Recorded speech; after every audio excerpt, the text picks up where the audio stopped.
Assalamualaikum students, how are the students? What's going on students? What's up any scope students? आज का lecture बहुत ही ज़्यादा tremendous amazing होने वाला है स्टूडेंट्स। आज हम प्रीशियस वोकेबलरी के ऊपर थोड़ी सी नज़र सरसरी सी नज़र डालेंगे स्टूडेंट्स। जैसा कि आप सबको पता है कि मैं आपको ऐसी बेसिक वोकेबलरी बता रहा हूँ कि जिससे आप आसानी से इंग्लिश बोल सकते हैं।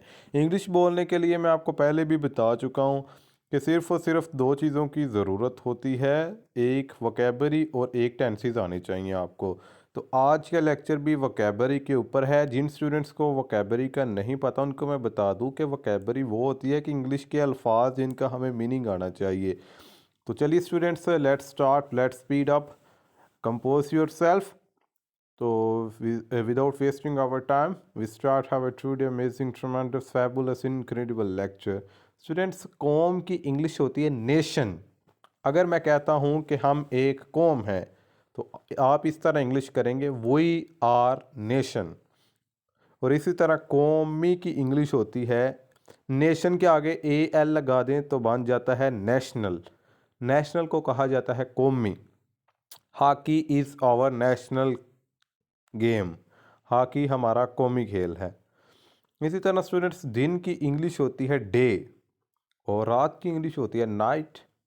Night, can you meet me in the night, क्या आप मुझे रात को मिल सकते हैं। दोपहर की इंग्लिश होती है नून। नून, याद रखिएगा दोपहर को क्या कहा जाता है इंग्लिश में, नून। और दोपहर के बाद आफ्टरनून। आफ्टर का मतलब होता है बाद।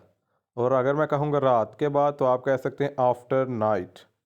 इसी तरह शाम की इंग्लिश होती है इवनिंग। इवनिंग।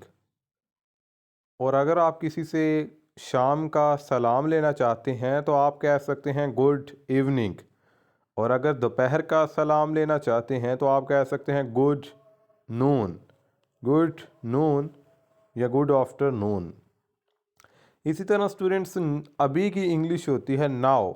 नाउ, अगर मैं कहता हूँ कि मुझे अभी मैसेज करे, मुझे अभी मैसेज करो, टेक्स्ट मी नाउ, मुझे अभी मैसेज करो। और न्यू की इंग्लिश होती है नया। नए की इंग्लिश क्या होती है, new. Please buy new shoes for me, मेरे लिए नए शूज़ खरीदो। और इसी तरह स्टूडेंट्स, पुराने की इंग्लिश होती है ओल्ड। पुराने की इंग्लिश क्या होती है, ओल्ड। और इसी तरह स्टूडेंट्स, इस्तेमाल की इंग्लिश होती है use. This is very useful for me. तो इसी तरह आप डिफरेंट फ्रेजेस को यूज़ कर सकते हैं। पुराने की इस्तेमाल की इंग्लिश क्या होती है, यूज़। और पुराने की इंग्लिश ओल्ड। और कोई चीज़ कारआमद है तो उसको कह सकते हैं यूज़फुल। और अगर कोई चीज़ इस्तेमाल शुदा है, जैसा कि हम अक्सर औक़ात फ्ली मार्केट में जाते हैं, मतलब ये कि लंडा बाज़ार में जाते हैं, तो वहाँ पे इस्तेमाल शुदा ही चीज़ें होती हैं used. We buy used things in the flea market, हम लंडा बाज़ार में इस्तेमाल शुदा चीज़ें बाय करते हैं। और इसी तरह स्टूडेंट्स, काम की इंग्लिश होती है वर्क। व्हाट्स योर वर्क, यानी कि आपका क्या काम है, आप क्या काम करते हैं। और दफ्तर की इंग्लिश होती है office. Where is your office, I wanna see your office, आपका ऑफिस कहाँ है, मैं आपके ऑफिस को देखना चाहता हूँ। और लिखना की इंग्लिश होती है राइट। और पढ़ना की इंग्लिश रीड। बोलने की इंग्लिश क्या होती है, स्पीक। आई एम स्पीकिंग, मैं बोल रहा हूँ। आप बोल रहे हैं, यू आर स्पीकिंग।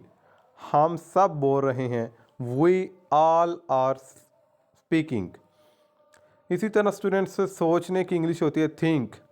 मैं, जैसा कि मैं कहता हूँ, मैं आपके बारे में सोचूंगा, I will think about you, I will think about you. और स्टूडेंट्स, अभी की इंग्लिश होती है नाउ, जैसा कि मैं आपको पहले भी बता चुका हूँ। ज़िंदगी की इंग्लिश होती है life. Life is very difficult, ज़िंदगी बहुत मुश्किल है। लेकिन हकीकत में अगर मैं आपको कहूँ, लाइफ इज़ वेरी ईजी, ज़िंदगी बहुत आसान है, but we make it complicated, हम इसे मुश्किल बनाते हैं। इसी तरह स्टूडेंट्स, मौत की इंग्लिश होती है डेथ।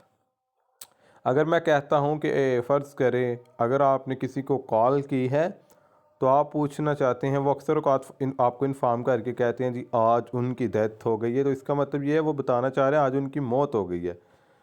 और तन्हा की इंग्लिश होती है लॉनली, लॉनली। और तन्हा की इंग्लिश सॉलिट्यूड भी होती है। Solitude is best than this in less, यानी कि बुरे कामों की बजाय तन्हाई अच्छी है। महसूस की इंग्लिश होती है feel, what's your feeling about me, आप मेरे बारे में क्या महसूस कर रहे हैं।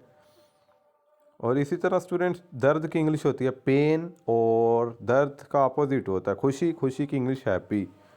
और सैड कहा जाता है उदास को। स्टूडेंट्स उम्मीद करता हूँ ये छोटे छोटे से जो अल्फाज हैं आपको काफ़ी ज़्यादा पसंद आए होंगे।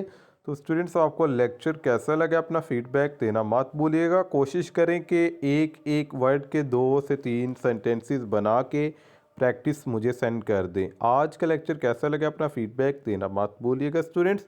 Wish you all the best students, best of luck. अल्लाह हाफिज़।